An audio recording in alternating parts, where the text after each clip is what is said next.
한국은 반려인들이 살기 너무 좋은 나라다. 여기 한 외국인 여성이 호텔식 동물병원에서 감탄하며 박수를 치고 있는데요. 이게 무슨 일일까요? 이 이야기는 영국에서 한국으로 이민 온 에밀리 씨가 보내온 사연입니다. 에밀리 씨는 말 못할 사연으로 인해 아이를 낳지 못하고 어릴 적부터 반려견을 키우며 살아왔다고 하는데요. 강아지와 침대에서 같이 잘 만큼 애정을 주고 정말 한 가족같이 살았다고 합니다. 그렇게 강아지와 행복한 나날들을 보내던 에밀리 씨는 회사에서 한국으로 파견 근무를 보낼 것이라는 통보를 받게 되었다는데요. 이에 에밀리 씨는 평소에 애견인으로서 한국에서 보신탕을 먹는다는 뉴스를 스치듯이 접해서 한국에 대한 이미지가 많이 안 좋은 상태였었다고 하는데요. 독신으로 강아지와 함께 거주 중이던 그녀가 한국으로 파견 근무를 보내는 게 회사 입장으로서는 가장 적합했던 터라 어쩔 수 없이 한국으로의 3년간의 파견 근무를 나왔다고 합니다. 당시에 새끼 강아지였던 메리도 비행기로 함께 한국행 비행기에 몸을 실었다고 하는데요. 한국에 도착하고 약 보름도 안 되는 기간에 에밀리 씨의 선입견은 전부 없어졌다고 합니다. 특히 막상 한국에 도착해보니 눈을 씻고 찾아봐도 보신탕이나 개고기를 파는 곳은 찾을 수 없었고, 한국 지사의 회사 동료들에게 당신들은 개고기를 먹지 않나요? 라고 질문을 해도 이제 먹는 사람 찾기가 더 힘들어요. 라는 대답이 들려왔으며, 특히 회사에서 반려견을 키우는 동료들에게 한국에서의 반려인들만의 팁들을 전수받아서 상당한 문화 충격을 받았다고 합니다. 잘 알고 봤더니 영국보다 오히려 강아지를 키우기 좋은 환경이었다고 하는데요. 첫 번째로 마음에 들었던 점은 강아지의 사료를 하루도 안 되어서 문 앞까지 배송을 해주는 배송 시스템이었다고 합니다. 강아지 사료를 시키면 그 다음날 문 앞에 배송해준다고 하여 처음엔 믿지 않았지만 마침 사료가 떨어져서 회사 동료의 도움을 얻어서 시켜보았는데 정말로 24시간도 안 되어서 사료가 문 앞에 도착한 것을 보고 영국에서는 직접 사러 가거나 아마존에서 시키면 엄청 빨리 와야 3일이나 걸리는데 역시 속도의 민족 대한민국이구나 라는 생각을 했고, 두 번째로 놀라웠던 점은 동물병원이 애견 호텔식으로 되어 있었다는 점인데요.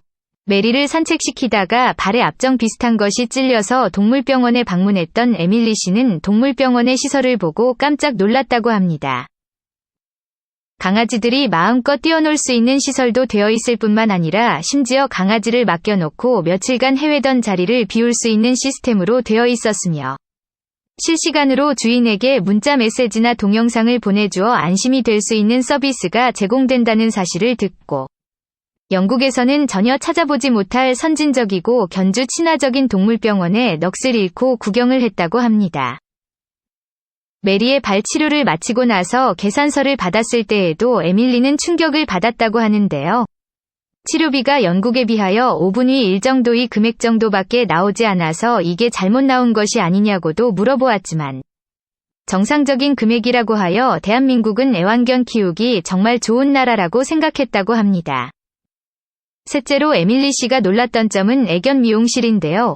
영국에서는 대회를 나가는 개가 아니라면 주인이 직접 주방 가위로 털을 다듬어주거나 혹은 전문적인 케어를 받으려면 수도인 런던까지 차를 타고 이동하여 미용을 받아야 하는 상황이라고 하는데요.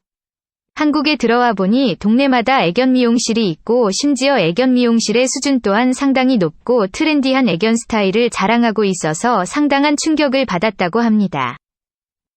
넷째로는 애견용품에 관한 놀라움이었는데요. 기발한 반려동물용 장난감이 인터넷과 오프라인 매장에 상당히 많았고, 특히 오프라인 매장이 동네마다 매우 큰 규모로 자리하고 있었으며 심지어 그중에는 무인으로 24시간 동안 운영되는 곳도 많이 있어서 상당히 편하게 애견을 키울 수 있는 나라라는 것을 다시금 깨닫게 되었다고 합니다. 그 와중에 에밀리 씨의 가장 마음에 들었던 것은 바로 자동급식기인데요. 회사에 출근하는 동안에도 강아지를 휴대폰으로 볼 수 있고, 특히 시간이 되면 강아지에게 사료를 자동으로 공급해주는 제품이 있어서 영국에 있는 반려견 친구에게도 선물로 보내주고 있다고 전해왔습니다.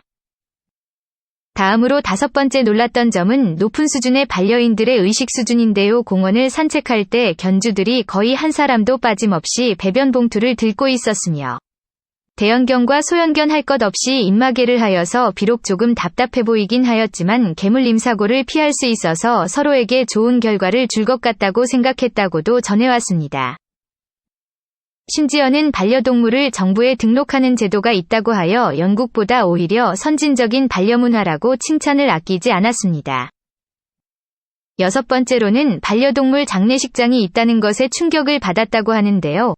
반려동물이 죽으면 장례식을 할 수 있도록 장례 절차를 밟아주는 회사가 있고, 심지어는 지인들을 불러서 장례식을 진행할 수 있도록 장례 서비스까지 진행할 수 있어서 놀랐다고 합니다. 그렇게 선진적인 한국식 반려문화에 놀라고 있던 에밀리 씨는 큰일 날 뻔한 경험을 했다고 하는데요. 금요일 저녁에 퇴근하고 집에 돌아와 저녁을 먹고 메리를 목욕시킨 후 스마트폰을 보다가 잠든 에밀리 씨는 잠결에 끙끙거리는 소리를 듣고 깨어나게 되었다고 하는데요. 끙끙거리는 소리를 따라가 보니 메리가 열이 많이 나며 낑낑거리고 있었고, 당황한 에밀리 씨는 시계를 봤다고 하는데요. 새벽 2시여서 문을 연 동물병원이 없을 것이라고 생각하고 메리를 안고 뛰어나가서 대학병원의 응급실이라도 가보려고 나왔다고 합니다. 하지만 새벽 2시인데도 에밀리 씨가 사는 동네의 큰 사거리에 24시간 동물병원이 보였고, 간판만 켜둔 것이 아니라 사람들이 왔다 갔다 하고 있어서 바로 달려가서 접수하고 메리를 치료했다고 하는데요. 수의사 선생님과의 면담 결과 가벼운 배탈이었고 약을 처방받고 집으로 안심하고 돌아올 수 있었다고 합니다. 영국에서는 동물병원이 아침에서 저녁까지만 영업하고 새벽에 동물이 아프면 아침까지 참게두는 게 일반적이었다고 하는데요. 혹시나 해서 나가본 에밀리 씨의 눈에 마침 동물병원이 보였고 신속하게 치료받을 수 있었다고 합니다. 이러한 사건들을 토대로 진정으로 강아지를 사랑하는 에밀리 씨는 영국보다 한국에서 강아지를 키우는 것이 강아지를 위한 결정이라고 생각하여 한국으로 이민을 고려 중이라고도 밝혀왔는데요. 처음엔 개고기를 먹는 나라라고 생각했던 에밀리 씨의 생각은 한국에 입국한 지 채 보름도 되지 않아서 이렇게 놀라운 반려생활 문화에 이민을 결심할 정도로 충격을 받게 되었다고 합니다. 이에 에밀리 씨는 자신의 선입견에 대해서 사과하고 이러한 선진 반려문화를 경험할 수 있게 해줘서 대한민국에 감사하다는 입장을 밝혀오기도 했습니다. 이 이야기는 영국인 에밀리 씨가 보내준 사연을 토대로 재구성된 이야기입니다. 영상 시청해주셔서 감사드립니다. 좋은 하루 보내세요. 구독과 좋아요는 큰 힘이 됩니다. 감사합니다.